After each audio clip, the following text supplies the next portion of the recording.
Y yo le pregunté, ¿mi hijo se va a morir? Y ella se cayó. Y volví a preguntar, ¿mi hijo se va a morir?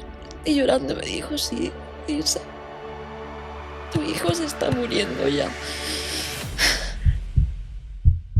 ¿Cómo te cambia la vida perder a un hijo con 8 años? Martín, ¿en qué momento fue consciente de que tenía una enfermedad muy grave? Martín solamente una sola vez, habló de la muerte. Y cuando recobró el aliento dijo, mamá, me quiero morir, no puedo más. El último día de su vida es el ejemplo de lo que es Martín. Esas fueron sus últimas palabras. ¿Se puede superar la muerte de un hijo?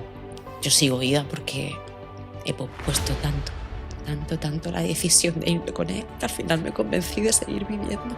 El perder un hijo es la justificación perfecta para cualquier cosa.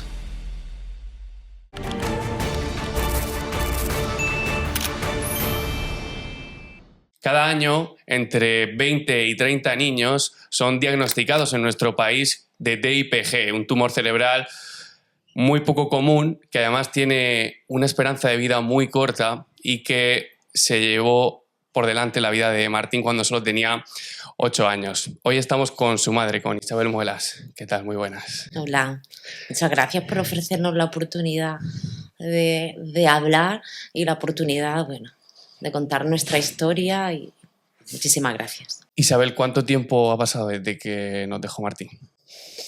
Martín cogió sus alas tempranas el 10 de junio del 2023. Ahí comenzó mi vida nueva. Yo creo que es un caso, porque además lo hiciste muy bien, le diste mucha visibilidad. Yo creo que llegó no solo aquí en la región de Murcia, sino que se expandió a nivel nacional, que además la gente se sensibilizó mucho, empatizó mucho con Martín. Yo creo que prácticamente no hay nadie que no conozca la historia de tu hijo.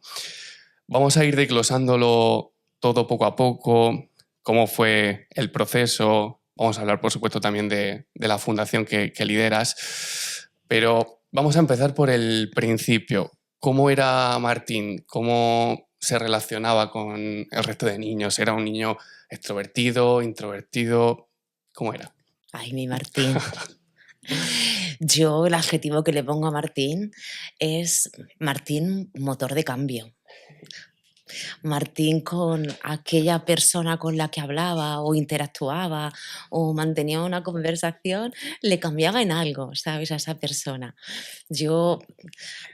Martín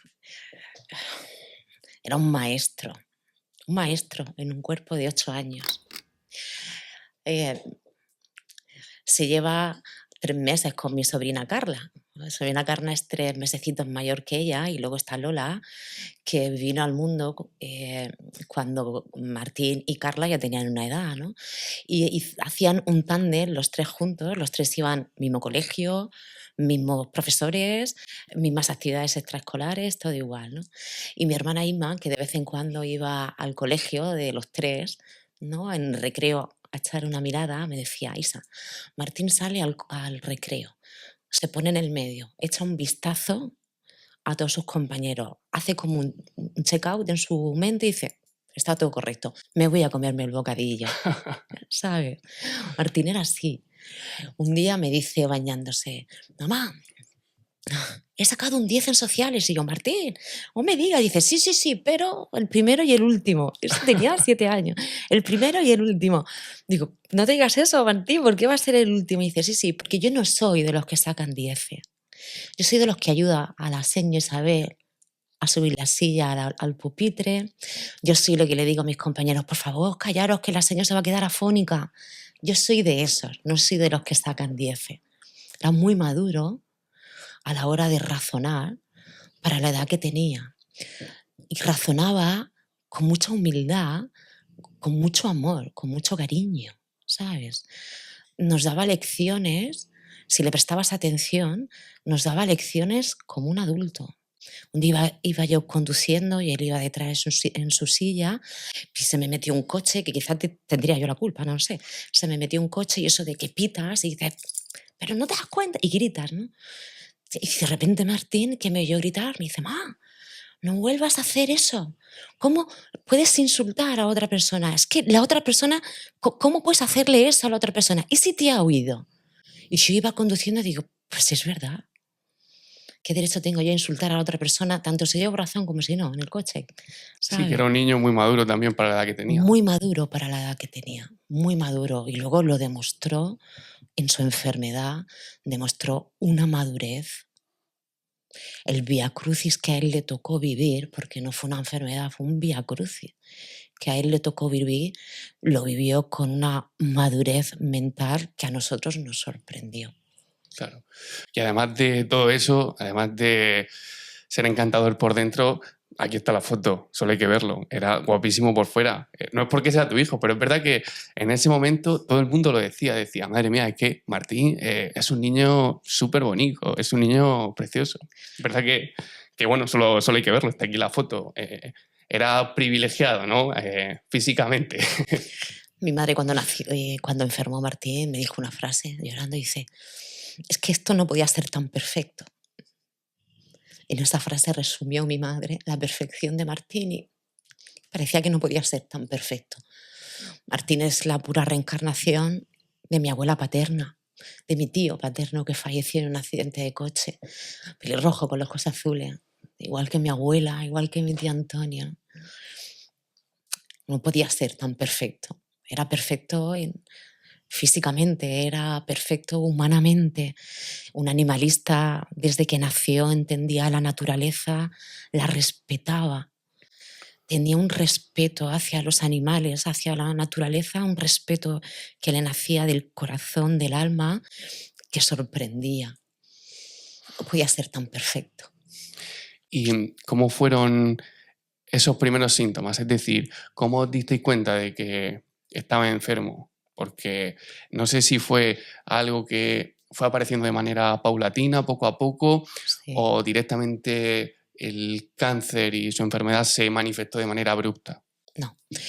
Él comenzó, el primer síntoma que él tuvo fue el 1 de septiembre del 2022, que comenzó con una conjuntivitis en el ojo izquierdo, o lo que creíamos que era una conjuntivitis. Era un sábado y nos fuimos a su ambulatorio, al pediatra que había de guardia ese sábado, pues amaneció con el ojo muy rojito, pues aparentemente visualmente parecía una conjuntivitis.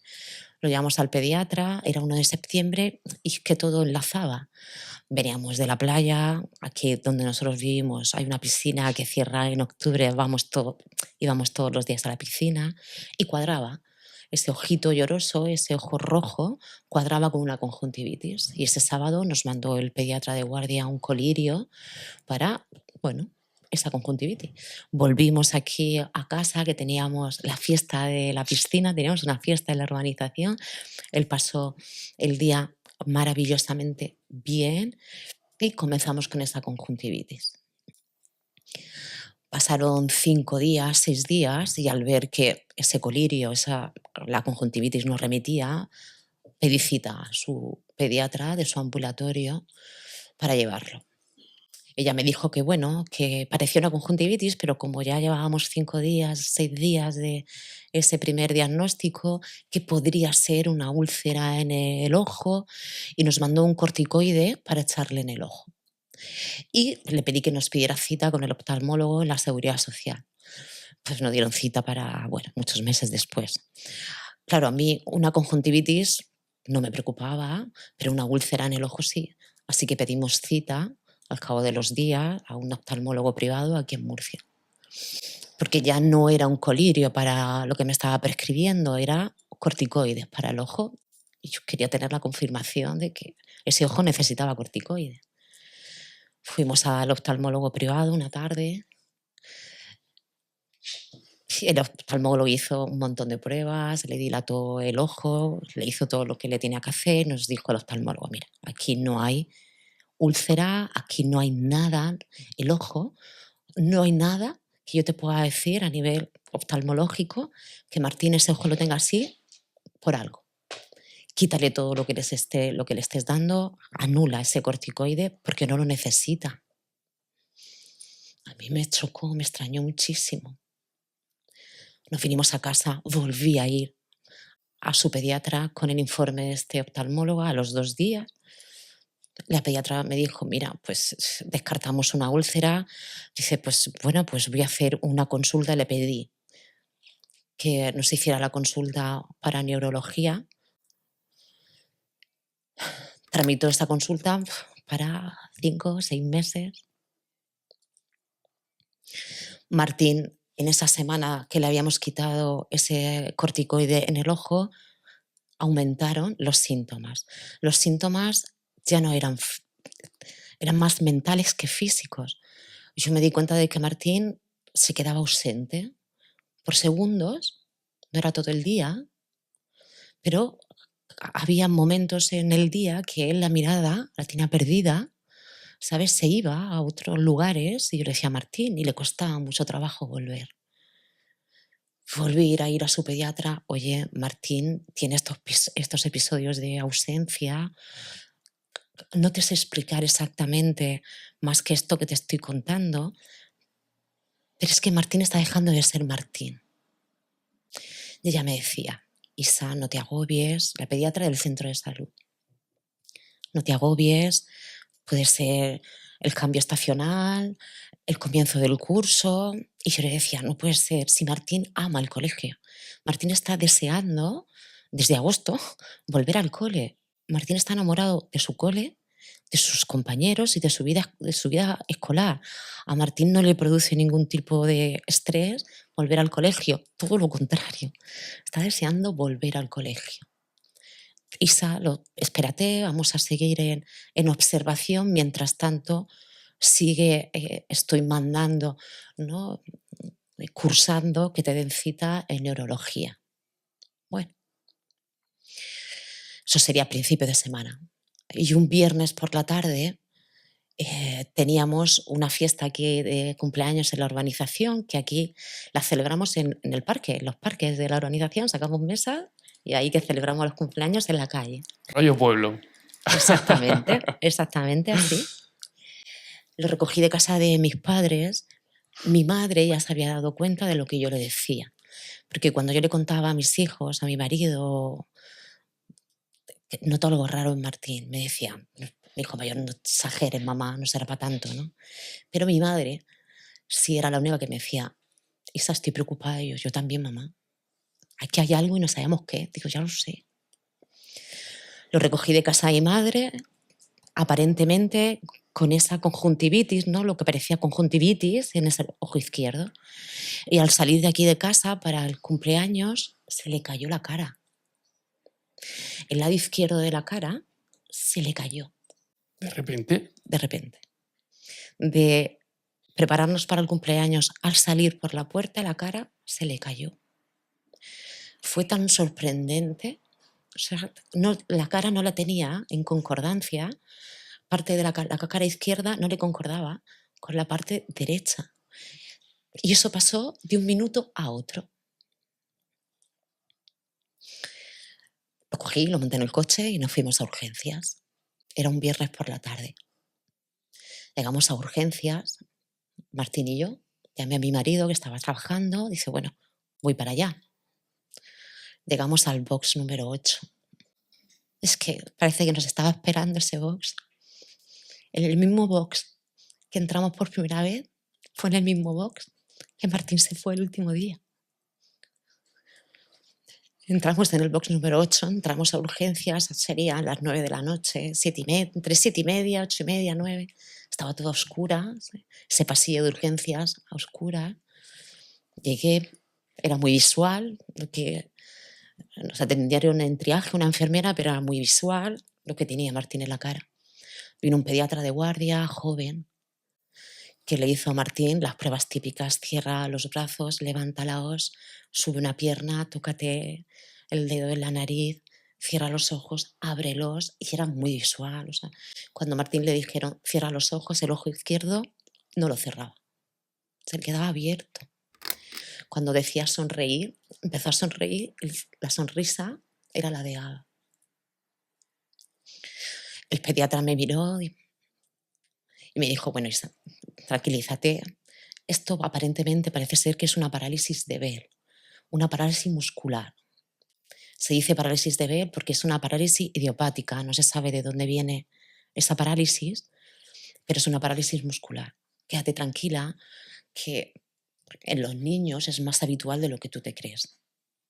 Bueno, voy a llamar a un neurólogo de guardia y vamos a revisar a Martín. En ese box número 8 ya estábamos papá grúa, mi Martín y yo. Vino el neurólogo de guardia que le hizo las mismas pruebas que el pediatra, pruebas físicas, cierra los ojos, ábrelos, levanta un pie, el otro, pruebas de equilibrio, ¿vale? Y bueno, yo le dije al neurólogo, el neurólogo confirmó lo que el pediatra nos había dicho, esto es una parálisis de Bell. Y yo le dije al neurólogo ese día, Martín tiene una torpeza a la hora de andar, es muy sutil, pero Martín se ladea hacia el lado izquierdo cuando anda y tropieza. Es muy sutil, pero tropieza. Y le dijo a Martín, a ver Martín, anda para allá y vuelve para acá. Y Martín lo hizo bien. Ese momento lo hizo bien. Nos mandaron un corticoide, desametasona, un corticoide vía oral. Me advirtieron que las parálisis de Bell eran con calma, que para obtener un resultado visible había que pasar bastante tiempo, que este corticoide no le iba a hacer efecto de un día para otro y que ese era el diagnóstico. Pues nos fuimos a casa con ese diagnóstico. Era un viernes. Y comenzamos a darle corticoide vía oral.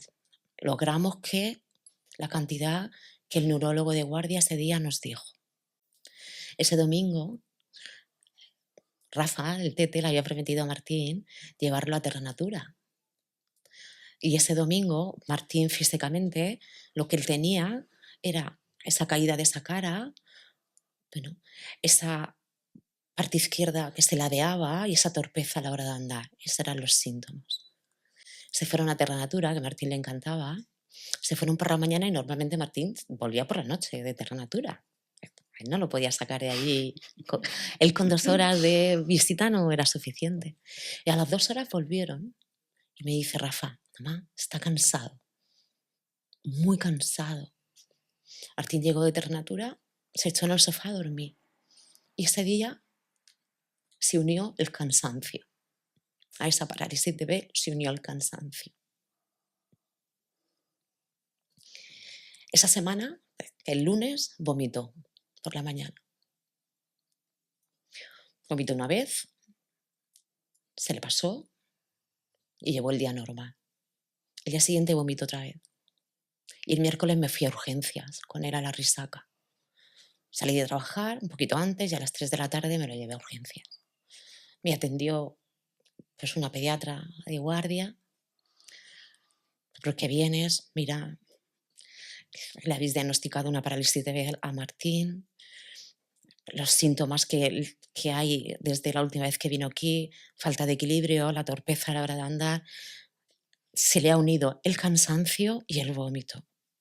Volvió a revisar a Martín, le hizo las mismas pruebas que todos les hacían y me dijo, Isa, esto es una parálisis de Bell.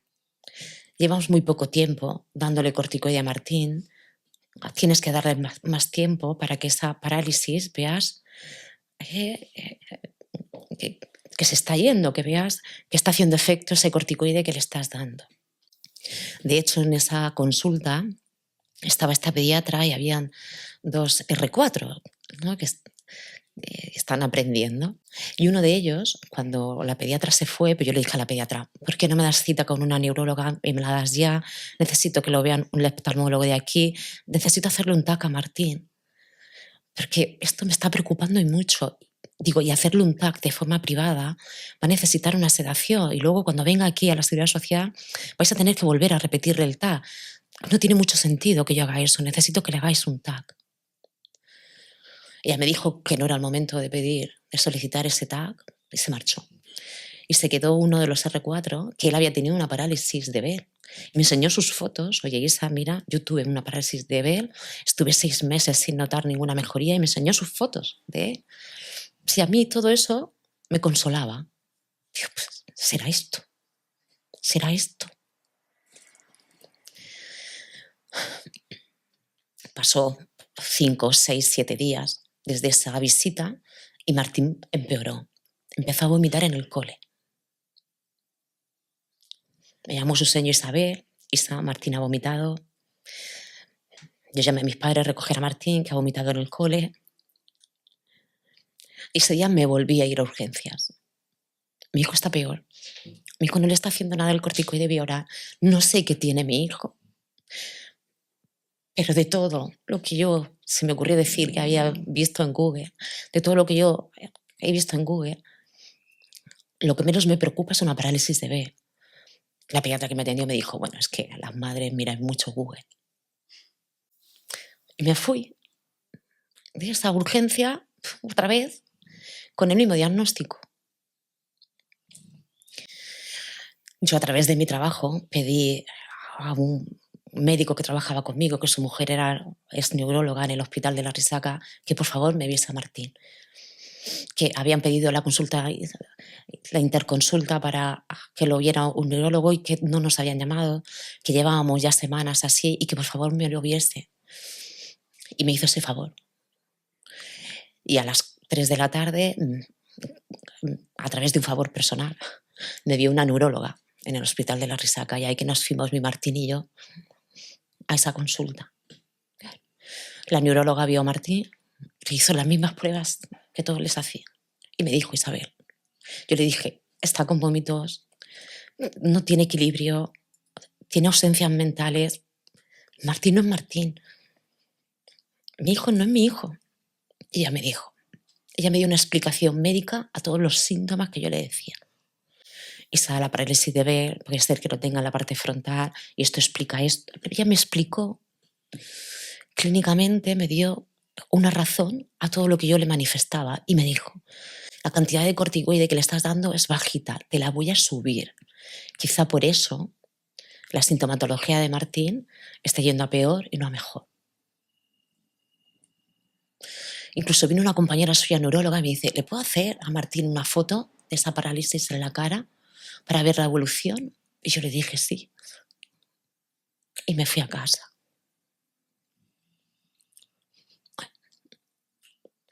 Pasaron unos días, 5 o 6 días, y Martín comenzó con unos vómitos explosivos. Vomitó en una mañana 10 veces. Ya supe diferenciar un vómito normal a un vómito explosivo. Cuando un niño tiene un vómito explosivo, ese que le nace y explota y va dirigido con mucha intensidad, eso es un síntoma neurológico. Me lo llevé a su centro de salud, a su pediatra. Martín ha vomitado 7 o 8 veces. Quizá puede ser un virus, puede ser algo de gastroenteritis, dale Coca-Cola, va a intentar cortarle el vómito, vete para casa y vamos viendo la evolución. Y me vine a mi casa. Martín se acostó en el sofá, durmió, y yo a su lado. Y cuando despertó, volvió a vomitar. Yo he ido 3 veces ya a La Risaca. No sé las veces que había ido a médicos, lo llevé al dentista por si era algo de la boca, lo llevé para que le miraran los ojos por si era algo de los ojos, yo no sé. Y llamé al 112. ¿Puedo hablar con un pediatra? Sí, te paso. Y llorando le dije a un pediatra por teléfono, mira, mi hijo no sé qué tiene, pero a mi hijo le pasa todo esto, yo acabo de venir de La Risaca, y es que me da vergüenza volver ahí porque es que creo que me van a echar. Y Martín no para de vomitar y su pediatra me ha dicho que le dé Coca-Cola. Y me dice, me llamo, este es mi nombre, vete para La Risaca y di que he dicho yo que vaya. Que exige que lo vea un neurólogo. Llegamos a La Risaca a las 10 de la noche, a las 11. Mi marido, Martín y yo. Martín en una silla de ruedas hecho polvo.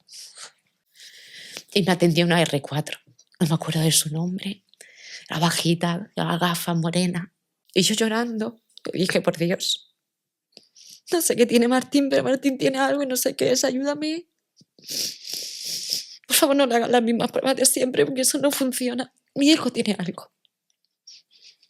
Y llamó a una neuróloga de guardia una mujer alta, morena, con el pelo corto. Me vio llorar. Le supliqué, le dije, hemos ido a todos los especialistas privados que podemos ir y todo está descartado. No sé qué tiene mi hijo, pero mi hijo tiene algo. Y me dice la neuróloga, vamos a hacerle un fondo ocular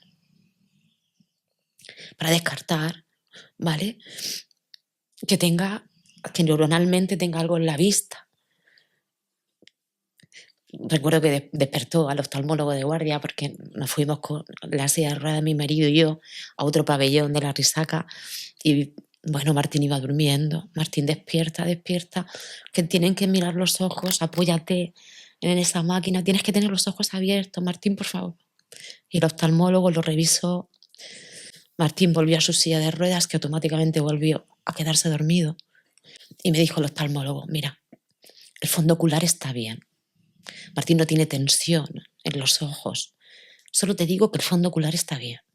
Bueno, a mí eso me tranquilizó. Volvimos a la consulta donde estaba esta pediatra y la neuróloga. Y me dice la neuróloga, vale, Martín tiene el fondo ocular bien, no tiene tensión ocular, por eso no te quedas ingresada. Eran la 1, las 2 de la mañana ya. Vete para casa, pero mañana tenéis que estar aquí a las 7 de la mañana que le tenemos que hacer un TAC a Martín. Ella despertó a Martín y le hizo la neuróloga las mismas pruebas que siempre le habían hecho todos los pediatras y todos los neurólogos que le habían visto, y Martín no lo hizo bien. Y ese día que esa neuróloga me dijo que le iba a hacer un TAC, yo empecé, a justificar. Es que está vomitando todo el día, por eso no lo hace bien, es que es muy tarde. Yo solo quería justificar que Martín no estaba haciendo las cosas bien. Nos montamos en el coche y nos venimos para casa. No le dijimos nada a nadie. De mis hijos, ni al grupo de la familia, a nadie. Martín llegó durmiéndose, papá Grúa se acostó con él y yo me quedé aquí en el salón, sabiendo que algo pasaba y no sabía qué.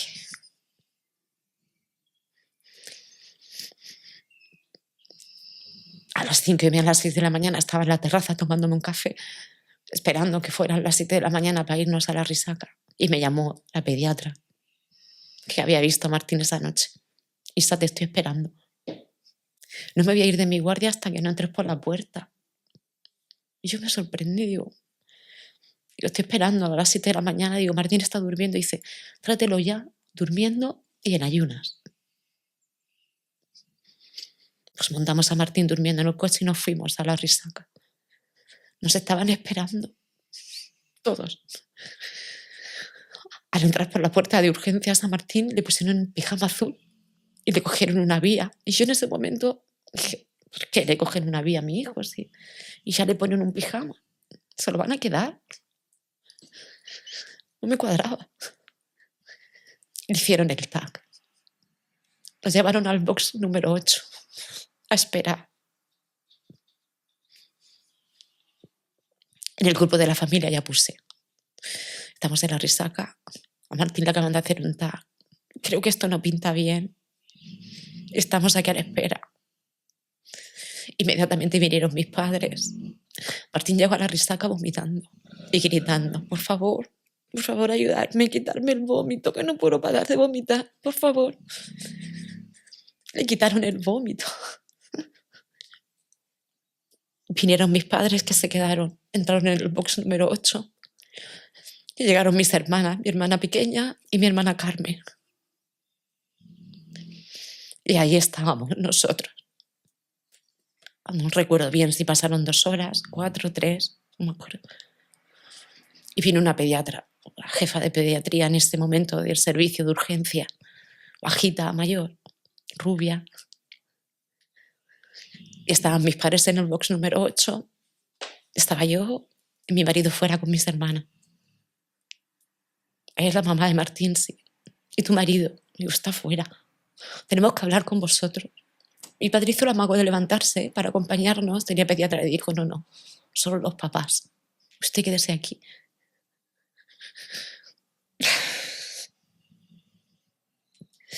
Yo salí del bus buscando a mi marido.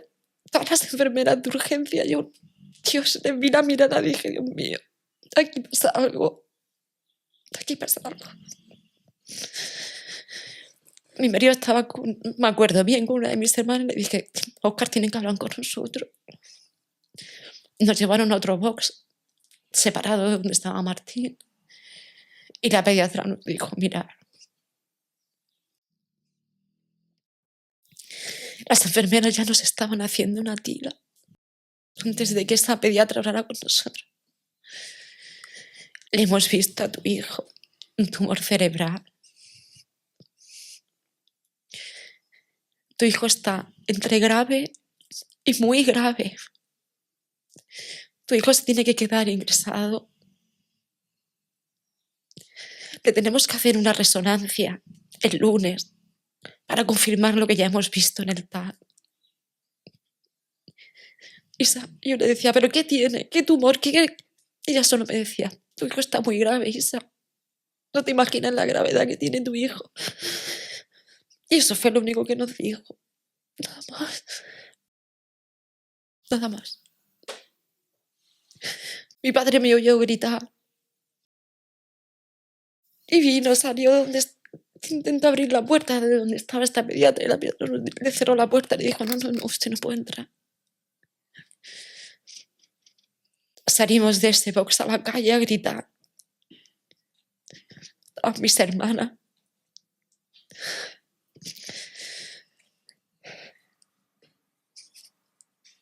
Nos explotó una bomba nuclear. La onda expansiva solo se iba matando a aquella gente que yo quería.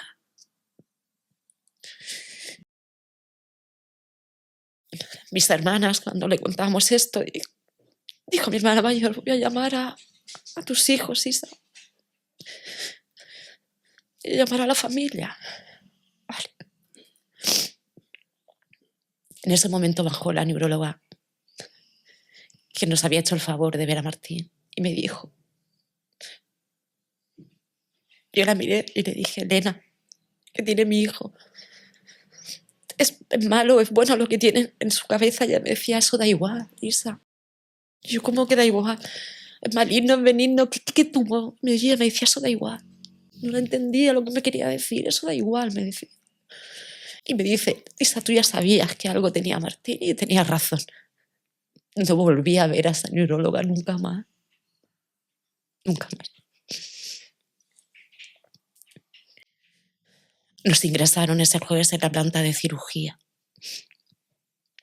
A Martín ya le habían quitado el vómito y Martín estaba bien. Estaba bien. Estaba bien. Y eso era un jueves. El jueves por la tarde estábamos ya todos con Martín, mis hermanas, mis cuñados, mis primos, mis padres, todos. Y vino una neuróloga, la que iba a hacer la resonancia el lunes, una tía que impone, alta, pelirroja, con una coleta muy grande físicamente, y siempre detrás de ella 2 o 3, aprendiendo. Y me sacó de la habitación que yo estaba con Martín y me acompañó mi hermana mayor. Y la neuróloga me dijo, mira, el lunes le vamos a hacer a Martín una resonancia, le vamos a decir exactamente qué tiene tu hijo.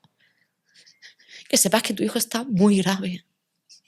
Yo me puse a llorar, pero ¿cómo de grave que tiene mi hijo? Y dice, tu hijo está muy grave, Isa, y hasta que no le hagamos la resonancia no te lo puedo decir. Yo comencé a llorar. Y recuerdo que mi hermana mayor me riñó, Isa, escucha lo que te tiene que decir. Le dijo la neuróloga, déjala que llore. Que tu hermana está en duelo desde hoy. Y eso fue lo único que supimos ese jueves. Nada más. El viernes seguíamos ingresados en la planta de cirugía y no vino nadie. Y Martín andaba, llevaba su vida normal. Rafa y Álvaro lo sacaban, llevaban una vía puesta, sin suero, y se lo llevaban por todo el hospital a cazar Pokémon. O sea, que estaba bien. Pero ahí en ese momento todavía no sabíais exactamente lo que tenía. No. Es decir, sabéis que era muy grave. Eso fue toda la información que teníamos. Claro, este fin de semana, ese viernes, sábado y domingo, nos retroalimentábamos a nivel positivo. Pues si no ha venido nadie, no será tan grave. Pues si Martín está bien, pues no será tan grave. Pues si no ha venido nada, no será tan grave. Y Martín físicamente estaba bien, cazando Pokémon. Le dijimos a Martín, Martín, el lunes te van a hacer una foto, porque era con sedación, para que él entendiera que le iban a sedar y que iban a hacerle, le dijimos, te van a poner una máscara. Dice, sí, esa que me pusieron el otro día que vuela culo de dinosaurio. Digo, esa, que es el propofol que a él le encantaba. Y que te van a hacer una foto. A él siempre le decíamos lo que le iban a hacer, siempre lo preparábamos para lo que le iban a hacer de una forma que él la entendiese. Y ese lunes a las 8 de la mañana estaba mi marido, Martín y yo, y lo bajaron a hacerle la resonancia. Estuvo por lo menos 3 horas dentro para hacerle la resonancia. Lo sedaron, terminó la resonancia y esta misma neuróloga que habló conmigo el jueves fue la que le hizo la resonancia y cuando acabó me dice, en cuanto tenga los resultados voy a verte. Volvimos a nuestra habitación en la planta de cirugía y bueno, pues imagínate esperando los resultados, ¿no? Estábamos todos allí, mis hermanas, todos, estábamos todos allí. Mis hermanas decidieron, bueno, medio engañar a mis padres para que ese día no fueran, por protegerlos un poco, ¿no? Por ver el resultado. Y a las 4 y poco de la tarde dice Rafa, Isa, mamá, tómate un café con Óscar. Y me quedo con Martín, porque no nos queríamos mover de la habitación para ver quién tenía que venir a hablar con nosotros. Y estaba mi hermana pequeña también con nosotros y Óscar, mi hermana pequeña y yo bajamos por las escaleras por un café y se quedó Rafa con él. Y nos cruzamos con esa neuróloga, que la neuróloga estaba cogiendo el ascensor para ir a la planta de cirugía y nosotros los tres subimos corriendo las escaleras, le tocábamos por detrás, se giró y dice, os estaba buscando. Pero ella iba muy tranquila. Yo analizaba mucho su expresión no verbal y yo decía, bueno, ella estaba buscando habitaciones, una habitación libre para hablar con nosotros, pero con mucha tranquilidad. Ella no iba nerviosa. Yo decía, bueno, no, me quedo con eso. Esto es un signo bueno, es un síntoma positivo. Claro, buscando habitaciones, no encontraba. Habría una habitación llena de trastos, aquí no podemos, había otra. Bueno. Y en la planta de cirugía del hospital es un tubo que se abre con un pase y entonces pues la mujer en el office de donde las enfermeras están, donde comen y donde toman café, entramos ahí y le dijo a la enfermera, saliros que tengo que hablar con esta familia. Entramos mi marido, mi hermana pequeña, esta neurocirujana y yo. Y poquitos metros más hacia adelante había llegado mi hermana mayor que estaba con mi hijo Rafa y Martín. Mi marido se quedó de pie, había una mesa redonda, ella estaba sentada aquí, yo enfrente, y mi hermana Inma al lado mío. Ay. Le cambió su cara. Al segundo de sentarse, le cambió su cara. Mirad, le hemos visto a vuestro hijo un tumor cerebral dentro del tronco encefálico. No lo podemos operar de ninguna de las formas. No podemos hacer nada por vuestro hijo. No podemos quitarle el tumor. Simplemente le podemos hacer una biopsia, que se la vamos a hacer mañana, para confirmar lo que estamos viendo. Tu hijo está gravísimo, Isa. Ha venido a oncología a hablar con vosotros. Y yo, ¿qué me estás diciendo? ¿Qué oncología? ¿Qué me estás contando? ¿Cómo que no le puedes quitar el tumor? Si no le quitas el tumor lo va a matar. Y me dijo, sí, es que ya lo está matando, Isa. Y yo le pregunté, ¿mi hijo se va a morir? Y ella se cayó. Y volví a preguntar, ¿mi hijo se va a morir? Y llorando me dijo, sí, Isa, tu hijo se está muriendo ya.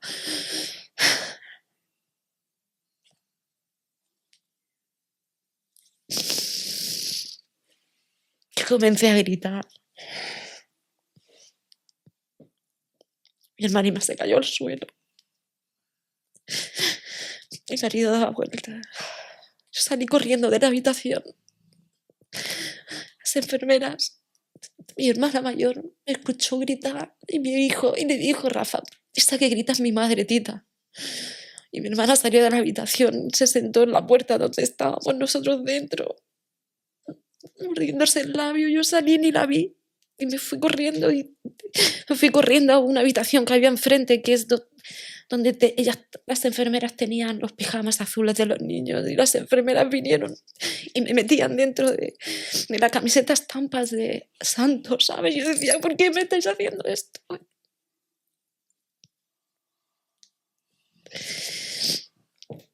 Mis hermanas me cogieron de allí y me sacaron a la calle con mi marido. Y en la puerta de la resaca me caí y empecé a gritar. Y es lo que grité.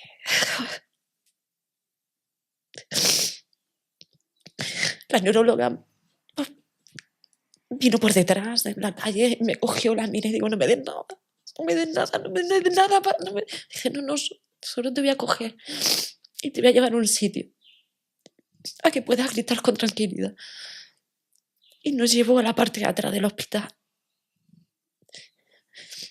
Y me dijo, mira, te prometo que mañana en la biopsia, céntrate en la biopsia de mañana. Y es muy importante lo que le vamos a hacer a Martín. Céntrate en eso. Que te prometo que eso va a salir bien.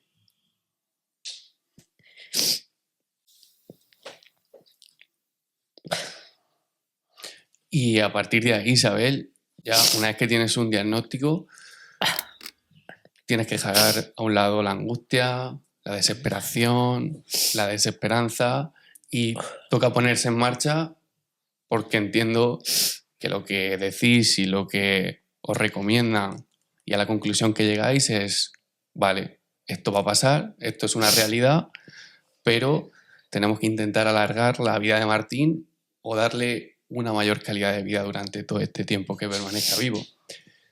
A partir de ese momento, ¿qué es lo que hacéis? ¿Cuáles son los siguientes pasos?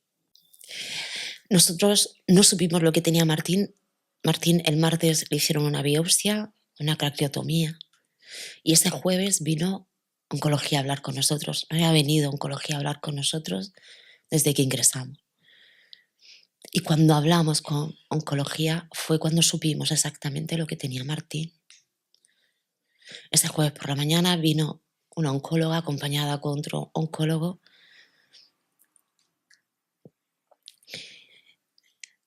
Estuvieron hablando con Martín, que la oncóloga le preguntó a Martín, ¿qué es lo que quieres? Y él le decía, irme este fin de semana a casa, que es Halloween, y quiero estar en mi casa para Halloween. Y Oncología ese jueves nos llevó a mi marido y a mí a una sala y nos dijo. Claro, porque vosotros hasta ese momento sabíais que tenía un tumor cerebral sin maligno. Nombre, sin nombre. Claro. No teníais un diagnóstico certero de, oye, mira, tiene esto. No. El martes lo biopsiaron, pero ese martes no vino Oncología a hablar con nosotros. Y ese jueves vino. Nos llevó a un despacho aparte y la oncóloga nos dijo, mira, en un 99,9% no necesitamos el resultado de la biopsia porque los DIPGs se diagnostican por imagen. Tu hijo tiene un tumor cerebral llamado DIPG, que son sus siglas en inglés. El hijo tiene un glioma difuso dentro del tronco encefálico, Isa. Es un cáncer en grado 4. Al tenerlo dentro del tronco encefálico no podemos llegar ahí de ninguna de las maneras. No existe ningún fármaco que atraviese el tronco encefálico.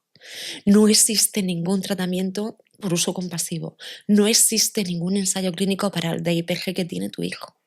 A tu hijo le quedan menos de 12 meses de vida y lo único que podemos hacer para él es darle radioterapia por uso compasivo para intentar disminuir el tamaño del tumor y alargarle la esperanza de vida. Disfruta mucho de él. Ahí supimos lo que era.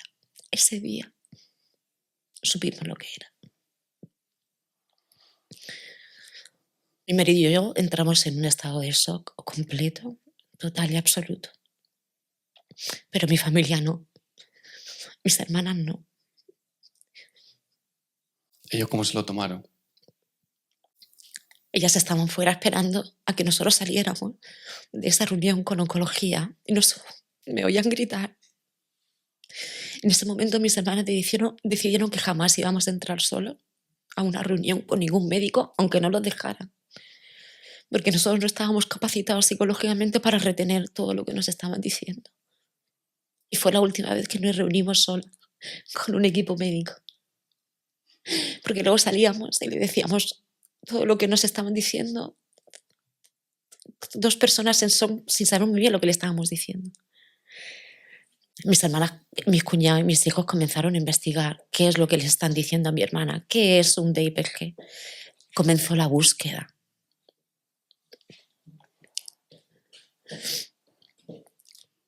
Martín esa semana en el hospital ingresado, el DIPG dio su cara. Aparecieron los síntomas de DIPG de una forma monstruosa. Martín en 4 días se puso malísimo, malísimo. Empezó a retener líquido intercraneal, tuvieron que volver a entrar a quirófano para ponerle una válvula intercraneal. A los 4 días de la válvula intercraneal le pusieron un porta. A los 3 o 4 días de poner el porta empezó con quimioterapia de urgencia. A los pocos días empezó con radioterapia de urgencia. Estuvimos 45 días hospitalizados. ¿Cuál de ellos peor? ¿Cuál de ellos peor? Tú ahí imagino que pensabas que estabas viviendo una pesadilla. O sea, ¿en qué momento eres consciente de decir, me está pasando esto? En el hospital no lo fui. Yo fui consciente cuando nos dieron el alta. Nosotros salimos con una alta ambulatoria del hospital. Salimos cargados de fármacos, con la quimio y con la cita. Salimos un viernes con la cita del lunes para seguir yendo a recibir la radioterapia, las 27 sesiones de radioterapia. Cuando yo volví aquí a casa dije, a ver, ¿qué tenemos? ¿Qué nos están diciendo? Mi familia ya había buscado lo que era el DIPG. Ahí yo fui consciente de lo que mi hijo tenía y de la gravedad que él tenía. Nos agarramos a esa radioterapia porque no teníamos nada más. Nos agarramos fuerte a esa radioterapia buscando un milagro. Ese niño Lázaro, ese paciente que se cura por obra y por magia, ¿no? Cuando acabamos la radioterapia, la acabamos en diciembre, y nosotros empezamos la búsqueda mundial de buscar a alguien que nos diese algo. Estados Unidos, Japón, Países Bajos, España, buscábamos esa cura de ese DIPG. Claro, pero eso era una búsqueda que hacíais vosotros por vuestra cuenta. Sola. ¿O os ayudaba alguien? No, solos. ¿No teníais ayuda a nivel de clínico? instituciones? Nada, solos, en soledad. En soledad. Mis hermanas y mis cuñados, estando ingresados, el paciente Martín tenía derecho a una segunda opinión médica y solicitaron esa segunda opinión médica en el Hospital Sant Joan de Déu en Barcelona porque tenía líneas de investigación abiertas contra el DIPG y es un hospital de oncología pediátrica referente a nivel mundial. Nos dieron esa cita que la obtuvimos a final de noviembre. Martín todavía estaba con radioterapia y nos atendió, lo hicimos por Skype, y nos atendió Ofelia Cruz, una oncóloga que fue la oncóloga de mi hijo virtual y nos abrió un mundo, el mundo del DIPG. En esta consulta virtual que tuvimos, Ofelia fue muy clara. El diagnóstico es este, ¿sabéis a los que os estáis enfrentando? Sí, pues a partir de ahí vamos a trabajar. Nos habló de un corticoide llamado Avastin, intravenoso. Nos habló de un fármaco que se llama ONC201 Nos habló de CBD, nos habló de una serie de cosas que podíamos hacer y que en su hospital no tenían ni idea, ni idea. Así que comenzó la rueda de la búsqueda. ¿Qué es el ON201? ¿Qué nos está hablando esta oncóloga? ¿Qué tenemos que hacer para implementar eso en Martín? Claro, ya era agarrarse a cualquier cosa. A todo, a cualquier cosa. Como teníamos que terminar las sesiones de radioterapia para hacer nada más, esperamos mientras que investigábamos. Que investigábamos todo lo que lo que nos estaba diciendo esta oncóloga. Claro, a partir de ese momento vuestra vida estaba centrada y dedicada a eso. A eso. Supimos que el fármaco ON201 se estaba dando dentro de un ensayo clínico en el Hospital Rose de París, que ese fármaco no era un fármaco para DIPG, que era un fármaco para el cáncer del pulmón, pero que un oncólogo de ese hospital, que había perdido a su hija de DIPG, estaba haciendo un ensayo clínico de este fármaco porque parecía que ampliaba la supervivencia en 6 meses. ¿Cómo llegábamos nosotros a este fármaco? Hablé con la oncóloga de Martín y me decía, eso no existe, no sé de qué me estás hablando, Isa. ¿Cómo que no sabes de qué te estoy hablando? En el Hospital Rose de París hay un ensayo clínico con este fármaco. Eso se lo tengo que dar a Martín. Y me decía que estaba loca. Hablaba con Ofelia Cruz. Ofelia, el ON201, nosotros se lo damos a nuestros niños. Nuestros niños del hospital de DIPG pedimos el uso compasivo al Hospital Rose de París y se lo dan. Hablé con el Niño Jesús, con Álvaro Lasaleta del Niño Jesús de Madrid. Álvaro Lasaleta, ¿qué sabes del ON201? A todos mis pacientes con DIPG los mandamos a París para que cojan el fármaco por uso compasivo. Digo, ¿y por qué mi hijo no lo está tomando en Murcia? ¿Por qué no? Nosotros comenzamos esa búsqueda de ese ON201, ¿cómo lo podíamos conseguir? Porque desde nuestro hospital no nos estaban haciendo caso. Para su hospital eso no existía.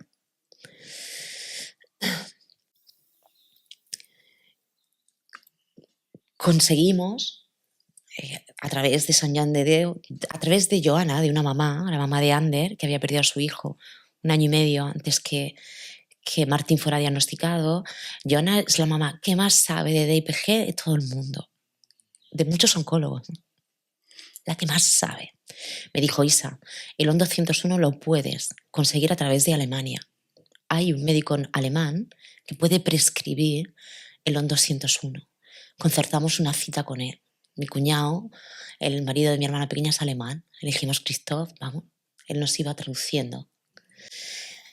Cuando conseguimos esta cita con este oncólogo, con este médico alemán, nos lo dijo bien claro, sabéis que esto no es para DIPG, que lo que se está viendo es que amplían 6 meses la esperanza de vida. ¿Sois conscientes de esto? Sí. ¿Queréis el fármaco? Sí. El fármaco cuesta 10.800 euros y tenéis para 2 meses siempre y cuando Martín no vomite. Es decir, le dábamos 2 pastillas todos los jueves. Si estas 2 pastillas las vomitaba, teníamos que repetir el procedimiento. Y tomamos la decisión de comprarlo. Ya que desde nuestro hospital no nos hacía ese uso compasivo a través de Alemania, pues decidimos comprarlo e implementarlo a Martín. Pero en el momento en que le detectan a Martín su enfermedad, en el momento en que os dan un diagnóstico, no se somete a tratamientos experimentales. Es que no había. Es que desde el 2021, el último ensayo de DIPG se cerró en el 2021 y hasta enero del 2026 no se va a abrir, no se ha abierto nada. O sea, nada. A vosotros os dijeron radioterapia y a partir de ahí lo que busquéis por vuestra cuenta. Exactamente, exactamente. Y para financiar ese tratamiento que habéis buscado en Alemania, ¿cómo lo hacéis? Entiendo que tenéis que buscar ayuda, ¿no? Porque es un medicamento carísimo. Ahí viene la decisión de hacerlo público. Cuando tomamos la decisión de comprar este fármaco y de darle a Bastín, ¿no? Yo al final le digo a esa oncóloga, mira, hemos comprado el fármaco y se lo vamos a dar.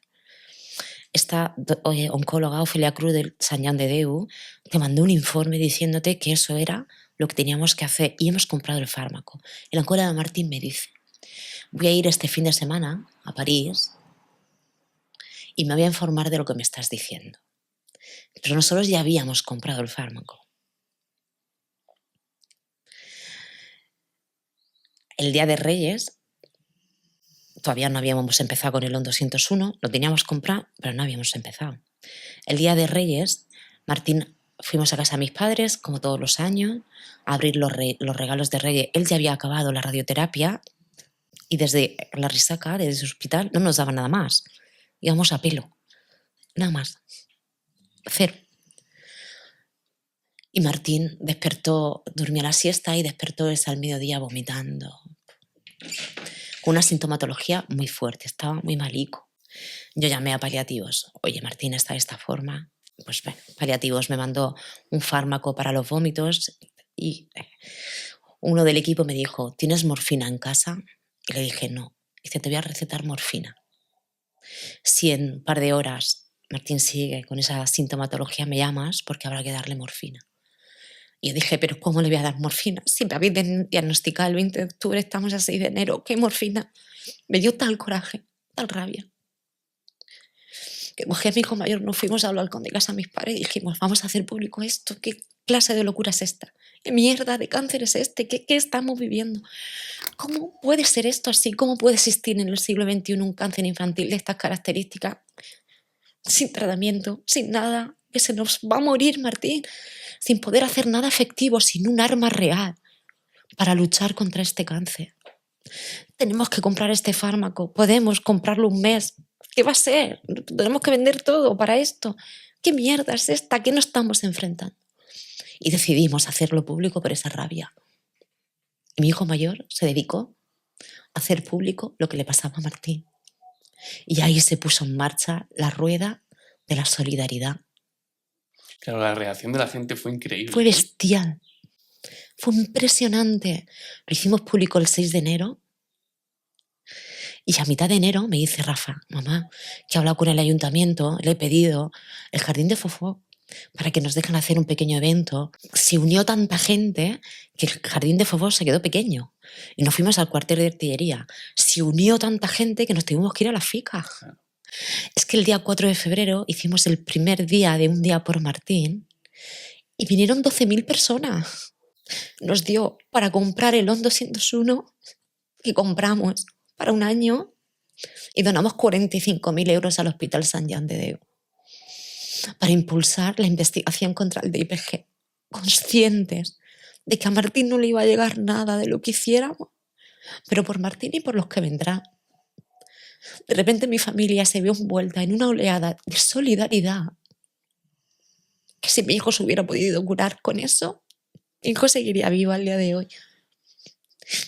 En ese febrero, ese 4 de febrero, fuimos conscientes de que, porque pedimos prestada una fundación, la Fundación Pascual Rock, que mi hermana Isma tiene un bolso grande, como el de Mary Poppins, y todo lo que le pida abre el bolso y te lo consigue. Y su amiga, una de sus mejores amigas, su padre, que falleció, tiene una fundación, la Fundación Pascual Rock, y le dijimos, necesitamos una fundación para hacer este evento. Y nos prestó su fundación para que pudiéramos recoger la solidaridad de una forma legal y efectiva. Y ese día tomamos la decisión de hacer una fundación. El 23 de mayo del 2023, mi hijo Martín, con su padre y conmigo, vino a notaría a firmar su propia fundación.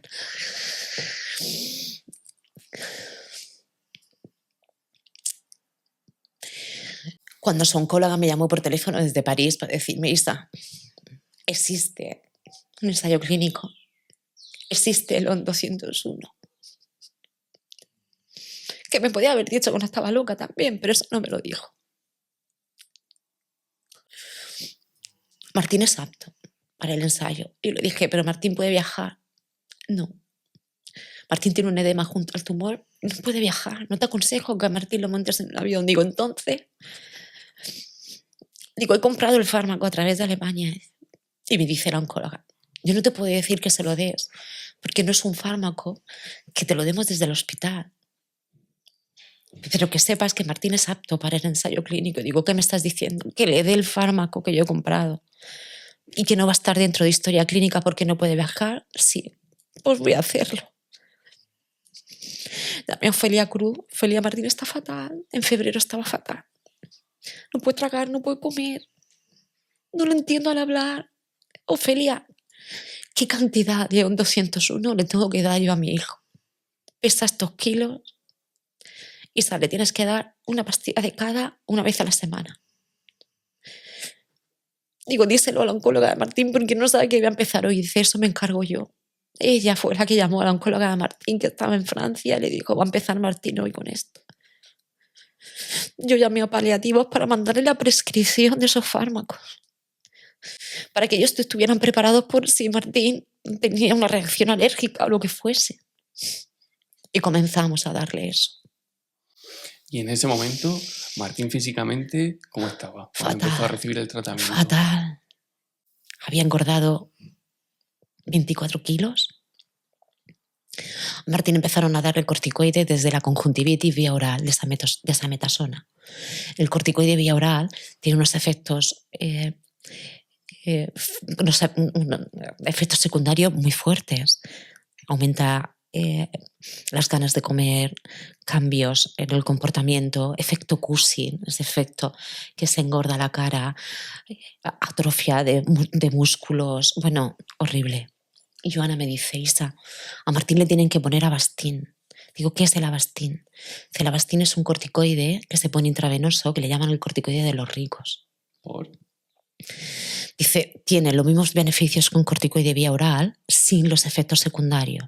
Y además, para los DIPG hace un papel de antiangiogénico, no replica los vasos sanguíneos dentro del cerebro. Se lo tienen que poner a Martín. Yo llamé a St. Jude, a Estados Unidos, porque a sus pacientes le estaban dando ON 201 junto con Avastin. Y hablé con el hospital de Estados Unidos para que me explicaran eso. Yo solo podía hablar con la oncóloga de Martín los lunes, todos los lunes que teníamos visita. Y ese lunes le dije, ¿por qué no le estás dando a mi hijo Avastin? ¿Por qué tiene que estar mi hijo tomando corticoides vía oral? ¿Por qué le estás quitando calidad de vida a mi hijo? Y me dice, porque la Avastin esa lo tengo que pedir, no es un fármaco que podamos prescribir dentro de oncología pediátrica. Digo, ¿y por qué no lo pides? Porque a mi hijo le tienes que dar Avastin. Esa tarde llamé al consejero de salud de la comunidad. No sé lo que le diría, pero le autorizaron el Avastin ese día a Martín. El lunes siguiente le pusieron la primera apuesta de Avastin intravenosa. A los 2 meses de estar tomando Avastin, le pude bajar el corticoide vía oral. Adelgazó 14 kilos. Le dio calidad de vida. Copiamos un ensayo clínico de Estados Unidos, se lo trajimos a mi casa. A mi casa. Al día de hoy, en 4 hospitales de España hay un ensayo clínico que se llama Biomed 2.0. Todos los niños diagnosticados de DIPG le dan el ON 201 sin tener que buscarse la vida, sin tener que pagarlo. Y le ponen Avastin. Y es por protocolo. Lo que nosotros nos trajimos a mi casa. Comenzamos a hacerlo. Se da. No me equivoqué. Y para mí eso es muy importante.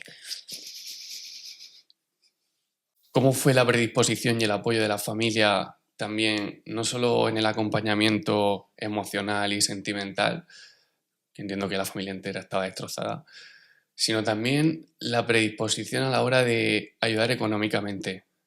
Mira. Porque entiendo que en un caso así, pues es como, aquí tienes todo lo que tengo, haz uso de ello y estamos todos en el mismo barco. Mira, yo recuerdo que mi padre, antes de hacer el evento del día 4 de febrero, me vino aquí y me dice, Isa, tengo en el banco 12.000 euros. Dime cuándo quieres que los saque y te los dé. Porque nosotros no solo comprábamos el ON 201, sino que decidimos darle a Martín cámara hiperbárica. Comprábamos homeopatía, que la comprábamos a través de una farmacia de Madrid y la pedíamos directamente desde Bruselas. Nos metimos en un gasto mensual incalculable. Íbamos todos los días a FIS, bueno, incalculable. No tienes una estimación, ¿no? De lo Pues que... sí, nos gastaríamos cerca de 80.000 euros en su enfermedad. Toda la familia, mis primos, mis tíos, todo, todo, todo, todos. Cuando nosotros hicimos el evento del 4 de febrero y donamos los 45.000 a San Juan de Déu, yo le dije a mi familia, hay que donar todo. Y me decía mi familia, Isa, hay que comprar el ON para un año y lo demás hay que donarlo. Isa, digo, sí, digo, porque esto el universo no lo va a devolver. Pensaba yo, esto el universo no lo va a devolver. Nos lo devolvió, no en el milagro que yo quería, pero nos lo devolvió. Cuando decidimos hacerlo público, mi familia, es que parece como si estuviese escrito, ¿sabes? Como si el destino nos hubiese escrito y sin ni siquiera hablarlo, nos dividimos unos roles sin tener una reunión previa, nos dividimos unos roles. Y mis hermanas, mis cuñados, mis padres, mis primos, todos cogieron esos roles sin habérselo pedido.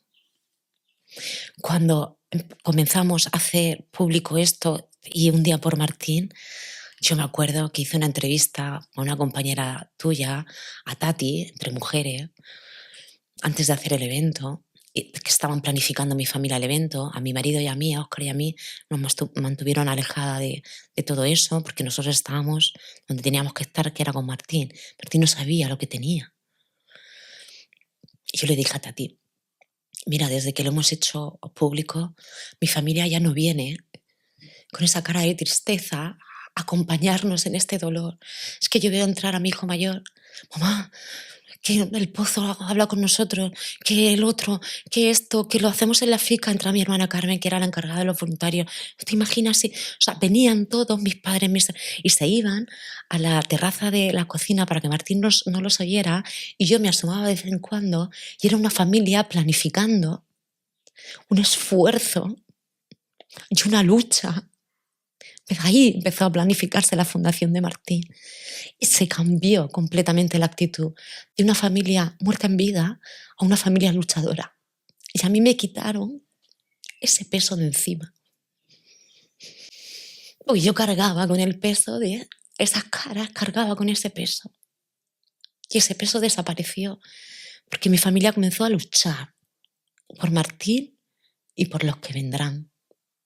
Porque tú, además de ser la madre de Martín, también eras la madre de 2 hijos más, eras la representante o la cara visible de una familia que quizás en algunos momentos tenías que mostrar una entereza que no tenías. Es que yo involucré a mi familia en... A Martín le vamos a dar un 201, Isa, ¿qué es eso? Lo compramos a través de... O sea, cualquier paso que yo iba haciendo a nivel médico y a nivel clínico, mi familia iba detrás sin pensárselo 2 veces, sin poner en duda nada de lo que yo estaba intentando hacer por darle a Martín calidad de vida, por buscar alternativas para el DIPG que no existían en aquel momento. Y mi familia era todo que sí. Martín, ¿en qué momento fue consciente de que tenía una enfermedad muy grave? Martín solamente una sola vez, habló de la muerte. Habló 2 veces.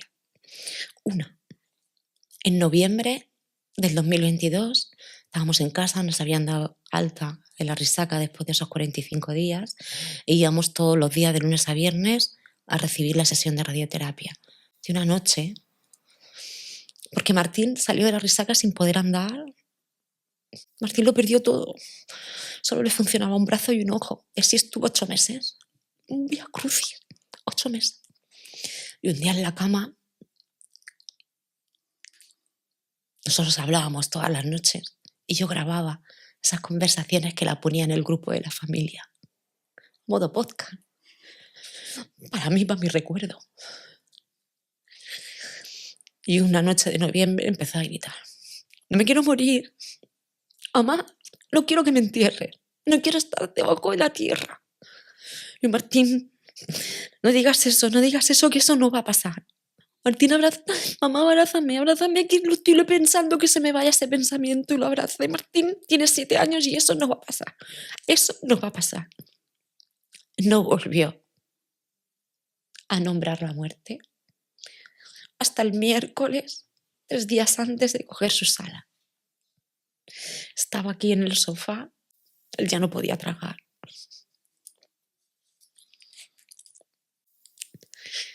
Y le puse la cena, estaba mi marido, mi hijo Álvaro, y me fui a la cocina, no recuerda qué, y él hizo así y tragó con su pajita que en su agua le echábamos espesante desde el principio del diagnóstico porque no tenía deglución, no podía tragar. Y se atragantó de una manera que pensamos que se ahogaba.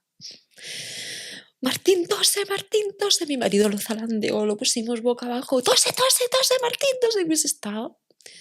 Y cuando recobró el aliento dijo, mamá, me quiero morir, no puedo más. Y yo lo miré, comencé a llorar y me dice, bueno, deja de llorar, mamá, vamos a cenar, ya tengo hambre. Y ahí lo dejo.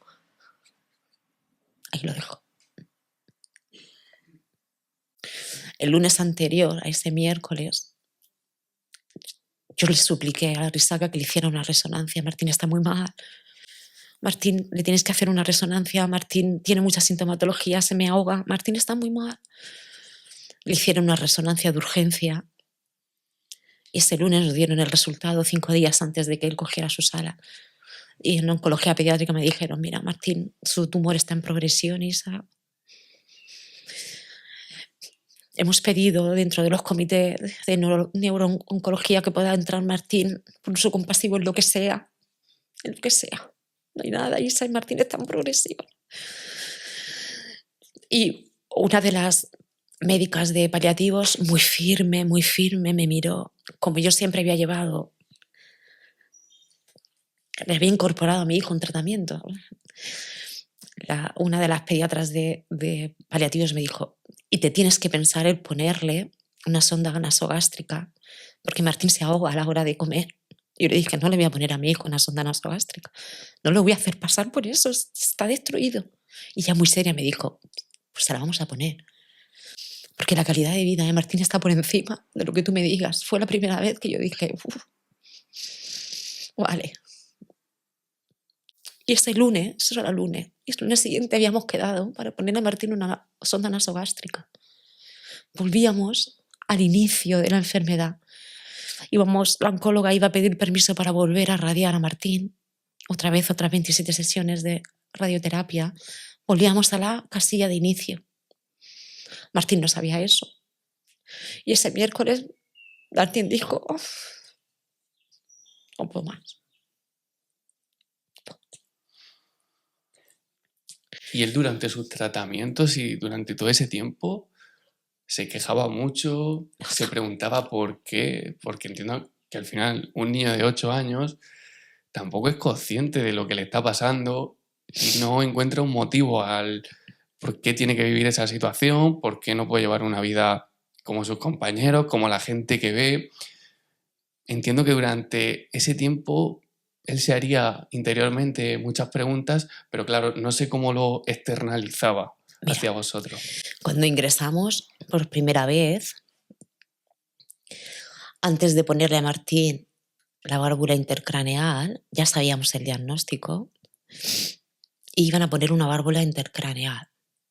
Yo llamé a Jorge, psicólogo pediátrico, que había trabajado con Martín sus 8 años de vida.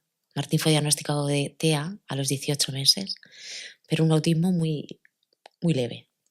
Pero nosotros desde los 18 meses empezamos a trabajar con Martín, con Astrapace, con terapia con caballos, con Jorge. Llamé a Jorge. Jorge, tienes que venir. Nos pasa esto. Martín iba 3 días a la semana a un centro que tiene Jorge, que a través del juego, pues los niños aprenden mucho. Y Jorge vino a hablar con Martín. Lo conocía a 7 años. Y Jorge le dijo a Martín, a través del juego estuvieron 2 o 3 horas en soledad, ellos en la habitación hablando. Y le dijo Jorge a Martín, ya sabes, cuando los niños se ponen malos, Martín, a veces nos curamos en casa Hay otras veces que tenemos que venir al hospital porque no podemos curarnos en casa. Incluso hay veces que nos tienen que operar. Y a veces la enfermedad dura un tiempo que tenemos que estar en tratamiento y luego volvemos a nuestra vida normal. Y Martín entendió eso y lo entendió de esa forma. Y sobre ese concepto yo me agarré a ese concepto. Todo esto que hacemos, Martín, es para ponerte bueno. Todas las pastillas que te doy es para ponerte los músculos fuertes, para volver al cole. Él solo quería volver al cole. Estas medicinas que yo te doy es para ponerte fuerte. Esto que te doy es para ponerte bueno. Todo esto que estamos haciendo, Martín, es porque va a llegar un momento en que nos vamos a poner bueno. Yo le daba 20 cosas al día. Probióticos, antibióticos, homeopatía, medicamentos para el dolor. Yo no sé todo lo que le daba al día. Y un día estaba aquí Martín en el sofá y vio un anuncio de Jalea Real que decía el anuncio, que te pone los músculos fuertes. Me dice, mamá, eso es lo que me tienes que comprar en vez de tantas pastillas. Sobre ese concepto basamos la enfermedad. Esto lo hacemos para ponerte bueno. Decidimos hacerle que fuese el niño más feliz del mundo. Antes de que él se deprimiera, antes de que él, su mente, se mirara, antes de que él sufriera, yo iba un paso por delante. Yo hacía, desde que se despertaba hasta que se acostaba, que mentalmente fuera una fiesta para él. Martín, vamos a ir a Terra Natura pasado mañana. Y sobre ese, y vamos a ver esto, y vamos a hacer esto, y vamos a hacer esto. Martín, nos vamos a la Oceanográfica el lunes. Y sobre ese pensamiento, Martín, va a venir Fran de la jungla, tu ídolo, y va a traer una capibara. Y sobre ese concepto, y así. Martín, hoy íbamos a comprar cartas Pokémon todos los días. A él, como solo le funcionaba una mano, descubrí los sobres de animales blanditos que vendían en los kioscos a 2,5 € cada sobre. Llamé a todos los kioscos de Murcia, os compro las cajas completas.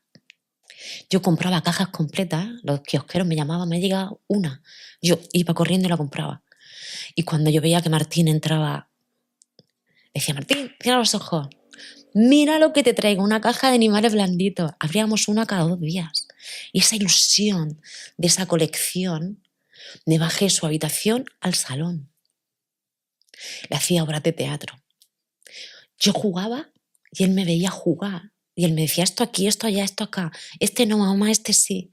Hacíamos del día a día un teatro. Al más estilo, la vida es bella. Ese puro estilo de la vida es bella. Yo no quería que mi hijo me preguntara. No quería. ¿Qué le iba a decir? Martín, ¿te vas a morir? Yo no quería que me preguntara. Y me esforcé muchísimo, Dios, para que esa pregunta nunca llegara. ¿Qué te enseñó Martín durante toda esa lucha? Porque entiendo que aunque tuviera 8 años, aunque fuera un niño, lo llevas comentando durante toda esta conversación, la entereza, la fuerza con la que lo afrontó, incluso el sentido del humor en algunas ocasiones. Sí, era muy irónico. ¿Qué te enseñó y qué puede aprender la gente de la lucha de tu hijo? Mi hijo se preocupaba, Martín, al preocuparse más por los demás que por él mismo, no se paraba en su propia enfermedad. Él me decía, mamá, ¿estás triste o preocupada? Y yo nada, ni triste ni preocupada. Sí lo estás. Yo, ¿qué dice? Venga, ¿qué hacemos? Un día Tete, su hermano mayor, me llama llorando en la enfermedad de Martín, que llevaba la tablet. Había ido a casa de mi hermana mayor a recoger algo para Martín y dejó el coche, se le olvidó coger la tablet del asiento, el copiloto, y en el tiempo de que él subió a casa de mi hermana a coger una cosa, le rompieron la luna y se llevaron lo poco que tenía mi hijo en el coche. Y me llamó llorando. ¡Ah! Le vino ahí todo el bajón de la enfermedad, bueno, y un ataque de ansiedad. Y yo me subí arriba, Rafa, no llores, venga, que está ahí con la tita, que te han mandado a la policía, que le den por saco a la tablet, que cómo puede ser. Bueno, le di un bajón. Y Martín oyó. ¿Qué le pasa al tete? Yo, nada, cariño, que está preocupado. Tiene un problema en el trabajo, está preocupado. No, no, no, dime la verdad. Bueno, digo, mira, don Martín, que ha llegado una persona que no tiene... Y le han quitado esto. Que venga, que venga, que venga, que venga. Pobrecico, pobrecico. Se empezó a llorar por su hermano. No se durmió hasta que su hermano entró por la puerta, que vino disfrazado, se disfrazó. Y él se quedó tranquilo de que su hermano estaba bien. A mi madre, que venía a mis padres todos los días, a mi madre le decía, abuela, me duele todo el cuerpo. No se lo diga a la mamá que se preocupa. Mi madre iba a la cocina y me decía, Isa, dale algo, que le duele todo el cuerpo, no te lo quiere decir. Él se preocupaba tanto de los demás que dejó a un lado su dolor. Y eso es una lección increíble. Increíble. Era puro amor. Amor en estado vivo. ¿Qué es la palabra amor que la utilizamos tanto? Y la utilizamos tanto que a veces no le damos la importancia que tiene. ¡Oh! Martín era compasión, humildad, era amor. Amor. Él se propuso no preocuparnos y lo consiguió. Un día se cayó un pájaro ahí, recién nacido, chiquitito, pequeñito, pero tenemos un nido en casa arriba. Se cayó. Mamá, cogimos una caja. Oh, y él con un amor. Le hizo un decoraje, como él le llamaba, con una mano nada más. Estuvo pendiente del pájaro 4, 5, 6 días, dándole de comer él, con una jeringuilla dándole agua, hasta que él vio que el pájaro estaba bien y su padre pudo devolverlo al nido con una escalera en que se vio de subirlo arriba, estando él tan enfermo. Parecía que estaba escrito lo que le tenía que pasar. Dice mucho de él y seguro que también pues de la educación que le habéis dado vosotros, pues todas esas acciones y todos ese comportamiento, todo ese tipo de reacciones, es también porque ha tenido unos valores en casa. El último día de su vida es el ejemplo de lo que es Martín. Su último día. Era viernes, el día de la región de Murcia. Y mi hijo mayor, la noche anterior, había hecho por redes sociales un llamamiento, por favor, si hay alguien en el mundo que nos pueda ayudar, que nos ayude. Y ese viernes por la mañana era festivo y mi hermana mayor me dice, Isa, me ha llamado Paco y Techa, una psiquiatra y un psicólogo, de una psiquiatra y un traumatólogo. ¿Por qué no venís a casa de Paco y Techa a pasar el día? Tiene piscina y cambiáis un poco de escenario. Y yo le dije a Martín, ¿te quieres ir con la tita? Van a estar los abuelos, vamos a casa de Paco y Techa y tienen la piscina y estamos a ir con ellos. No tenía mucha gana. Y yo le dije, te compro una caja de animales. Ah, vale. Mi hijo mayor me llamó por la mañana, mamá, se ha puesto en contacto en un hospital de Estados Unidos que quieren hablar contigo. Yo le dije, vale, Rafa, hoy es festivo en Murcia. Martín estaba fatal físicamente. Llamo el lunes. Nos vamos a casa de Paco y Techa. Y en el coche me dice Martín, mamá, esta va a ser la última caja de cartas de animales bandidos que me vas a comprar. Y yo le dije, ya, hoy, será hoy la última. Mañana sábado me dirás que quieres otra. Y dice, no, esta va a ser la última. Llegamos a casa de Paco Techa, el sonriente. Y le dice, Paco, no podía tragar. ¿Qué quieres de aperitivo? Y él, sabiendo que no podía tragar, dice, bueno, yo me comería unos pepinillos y unas aceitunas, que era su aperitivo favorito, y una Fanta de naranja. Y bueno, Paco salió corriendo de su casa por la Fanta naranja, pues no tenía. Se tomó su aperitivo muy poco a poco, muy lentamente, con bocado muy chiquitito, porque él sabía que se atragantaba. Y le dice Paco, Martín, ¿te quieres bañar? Dice, no. Y a los 5 segundos dice, sí. Ahí me daba miedo que le metiera en el agua porque le habían cambiado el porta y tenía una herida con puntos. Y yo le dije a Paco, no le mojes la herida que lleva el porta. Y me dice Paco, estás con un traumatólogo, ese es otro traumatólogo y mujeres, psicóloga, psiquiatra, relájate. Dije, vale. Cogí a Martín en brazos, lo metió en la piscina y le dice, Paco, ¿te quieres capuzar? Dice Martín, sí. Lo capuzó una vez. ¿Te quieres volver a capuzar? Dice Martín, sí. Lo volvió a capuzar. Tío, ¿te quieres capuzar otra vez? Sí.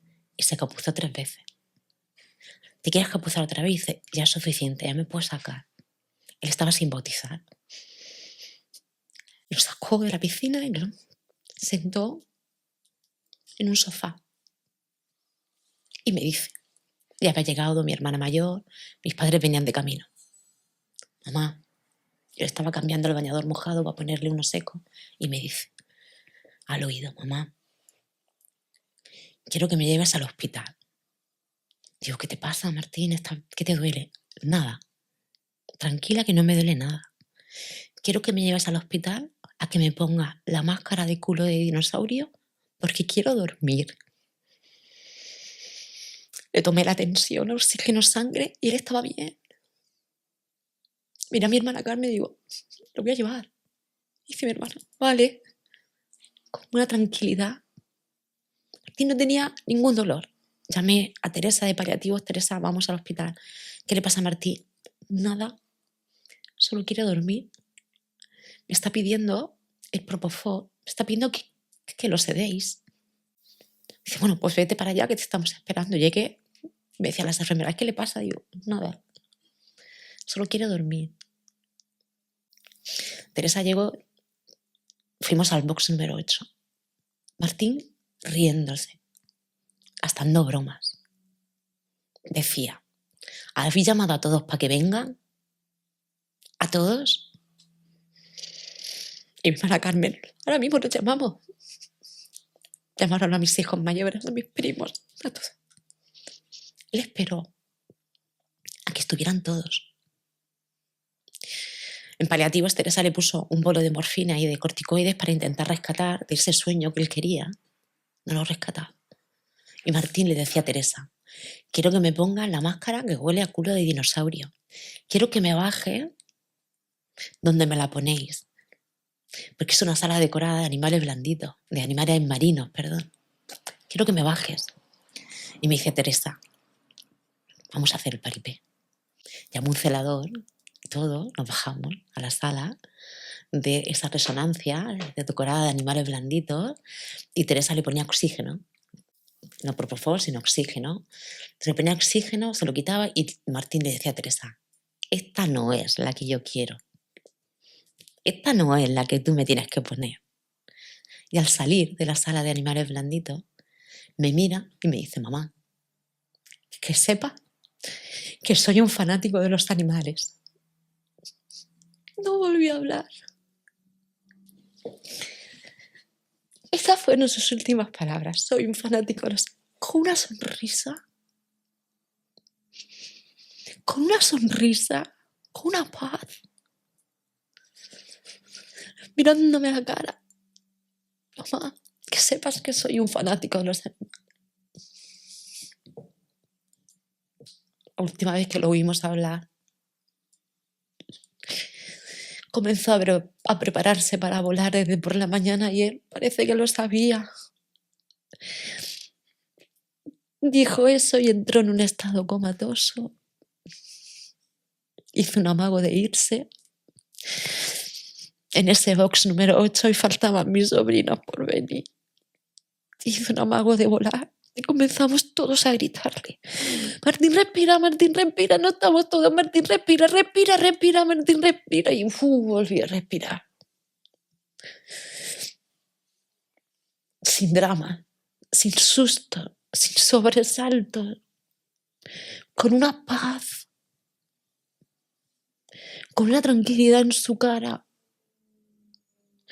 Nos llevaron a la habitación del sol en la planta de oncología pediátrica y estuvimos todos a su lado. Yo le tenía cogida la mano Y me apretó la mano. Llevaba ya horas que no hacía nada. No reaccionaba al dolor, no reaccionaba a nada. Y me apretó la mano. Empecé a gritar, que está vivo, que mira cómo me están apretando, mira cómo me está apretando. Le decía a mi hermana Isma que tiene cogida, mira. Y ahí voló. De ese momento, con ese apretón de mano, decidió irse, acompañado de todos nosotros, sin ningún drama, sin ningún sobresalto. Nos hizo la espera de una manera tan bonita. Ese día Martín hizo que fuese terriblemente maravilloso. ¿A ti te dio tiempo a prepararte para la muerte de tu hijo durante todo ese tiempo? Yo ese día no sabía que era su último día. Yo sabía que ese día iba a llegar, pero no lo sabía. Y cuando entramos ese día, yo a Teresa le decía que no, porque Teresa ya cuando vio que era ese día, a mí me fue preparando, me iba diciendo en el oído, Isa, es hoy. Y yo, no, que le hagan un TAC, ponle otro bolo de corticoides, sácalo de ahí, de ese estado. Hoy, ¿sabe? Ella tuvo que llamar a 2 neurólogos de urgencias y me llevaron a un post continuo. Que estaban mi padre, mi hijo mayor, a esos médicos y yo. Y los médicos me dijeron, mira, hoy es el día. No vamos a hacer nada, porque vamos a respetar este día por Martín. No lo vamos a someter a ningún TAC, no le vamos a hacer nada de lo que nos estás diciendo, porque Martín se está yendo, se tiene que ir de la mejor forma posible. Yo les volví a decir que no. Y ya me cogió mi hijo mayor y me dijo, me dijo, mamá, hoy es el día y Martín te necesita. Yo miré a mi padre como si fuera una cría pequeña. Papá, por favor, ayúdame. No quiero que se vaya, mi padre me dijo, ni yo tampoco, pero esa. Así que Martín nos permitió. Eso serían las 3 o las 4 de la tarde y él se fue esa madrugada. A mí Martín me proporcionó, me despedí de él. Martín, sé que me estás oyendo. Me despedí de él. Todos nos despedimos de él. Nos dio la oportunidad de despedirnos de él. ¿Cómo te cambia la vida perder a un hijo con 8 años? Supongo que no eres la misma persona. ¿Qué va? Yo diferencio mucho, ¿no? Porque la gente cuando dice voy a empezar una nueva vida, ¿no? Esa frase de una nueva vida, ¿no? Que implica ilusión, que implica, ¿no? Ganas de emprender, ¿no? Si yo digo que los padres que estamos en duelo vamos a la fuerza a una vida nueva, a la fuerza, no una nueva vida, a una vida que no queremos, una vida nueva. Y abocamos a la fuerza a eso, sin querer. Yo, en mis 49 años, he vivido 2 vidas. Una, donde era una persona completa, y otra, en la que no lo soy. ¿Se puede superar la muerte de un hijo? No, ¿qué va? Te puedes adaptar a la muerte de un hijo, pero superarla. Yo sigo viva porque he pospuesto tanto la decisión de irme con él, que al final me convencí de seguir viviendo. O sea, ¿tú te llegaste a plantear eso? Claro. El perder un hijo es la justificación perfecta para cualquier cosa. Ningún psicólogo, ningún psiquiatra, nadie te puede ayudar en eso. No existe ninguna terapia, ningún fármaco, nada que te ayude a superar o a vivir el proceso del vuelo de tu hijo. Y más en las circunstancias en las que nosotros vivimos. Yo He tardado 2 años en implementar en mi mente y en mi cabeza recuerdos de Martín que no sean de sus últimos 8 meses. Y llevo 2 años intentando eso, que mi mente vaya más atrás. Mi hijo vivió 8 años y 8 meses de enfermedad, pero vivió 8 años.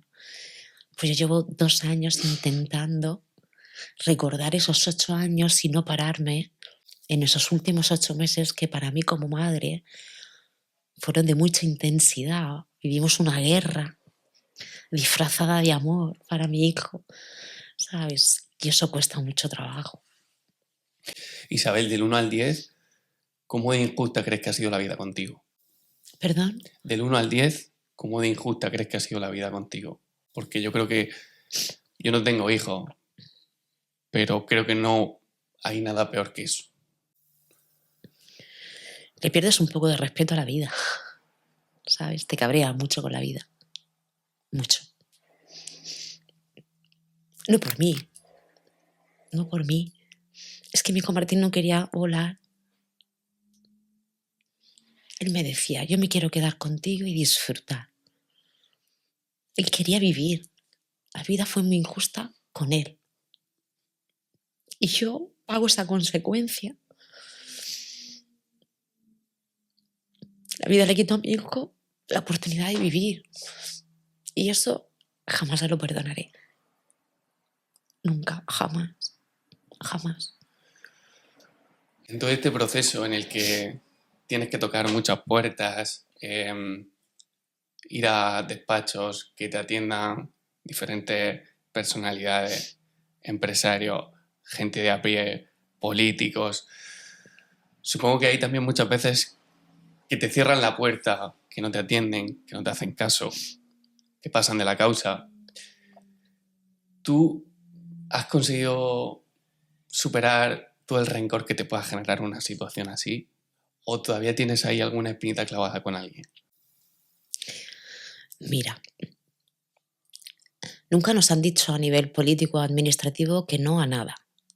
Que esto ya peor. Porque nos abren la puerta, nos escuchan, salimos de esa puerta y ellos siguen con su vida sin realmente importarles lo que les estamos diciendo. Que eso es peor que una negativa. La rabia, el rencor, la injusticia, todo eso que yo siento ante el vuelo de mi hijo Martín, la canalizo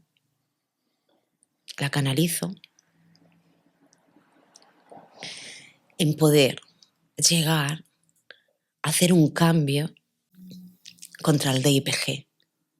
Y ahí, en esa causa concreta y exacta, canalizo todos esos sentimientos.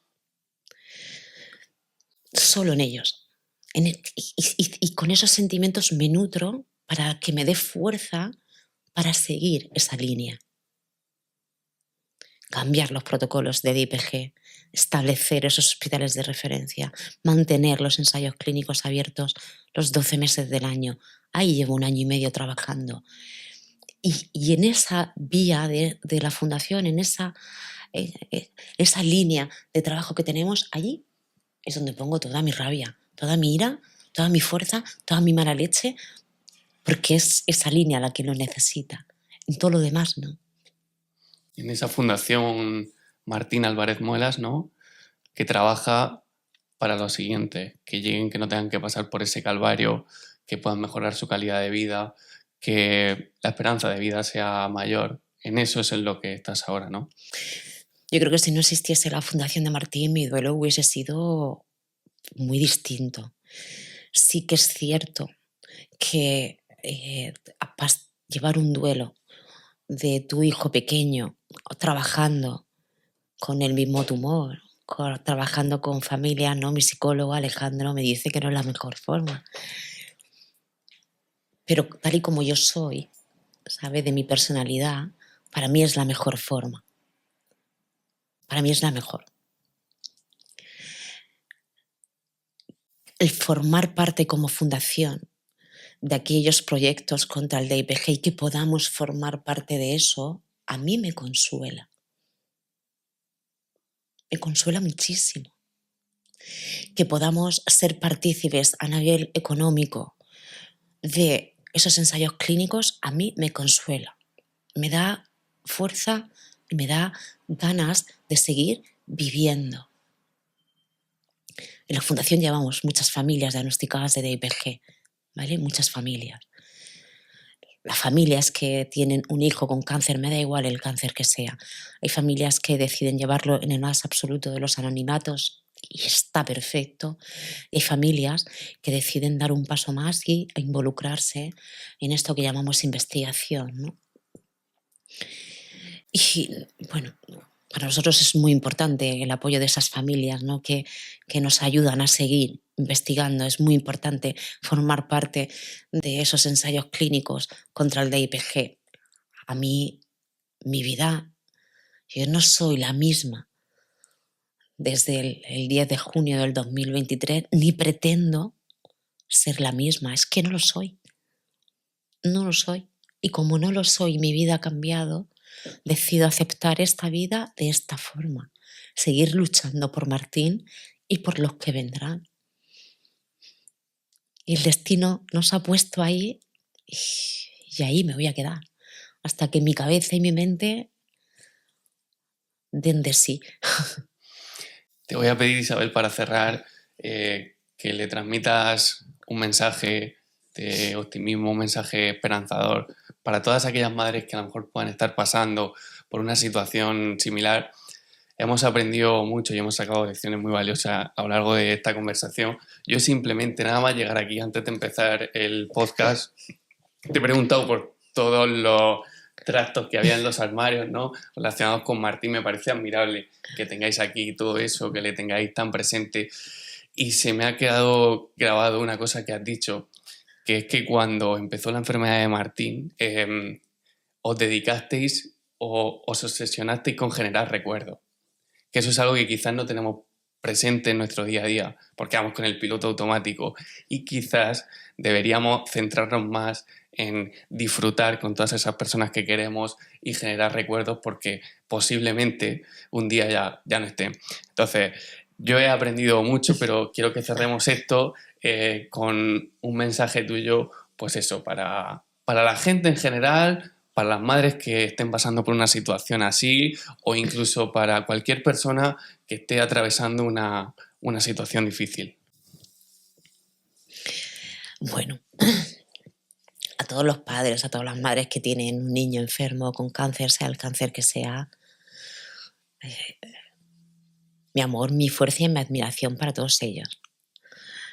Para los padres que estén, madres que tengan un niño diagnosticado de una enfermedad terminal, un cáncer como el DIPG, que es una enfermedad que no tiene cura al día de hoy, la importancia de los recuerdos, que creen recuerdos, que es muy importante luego para poder llevar un duelo lo más positivo posible, ¿sabes?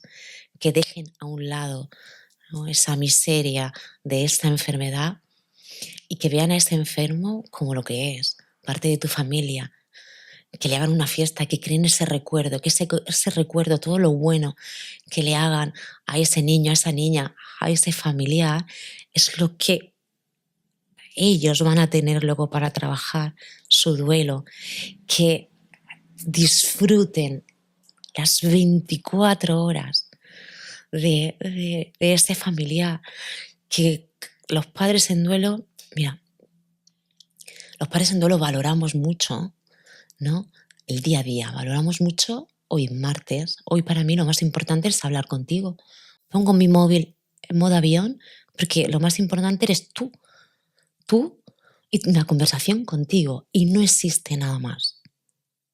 Y es importante focalizarse en eso, en disfrutar lo que yo estoy hablando contigo, porque el día de mañana, cuando yo no esté, pues tú disfrutarás de esto, recordarás estas 2 horas de conversación, tú vas a tener ese recuerdo.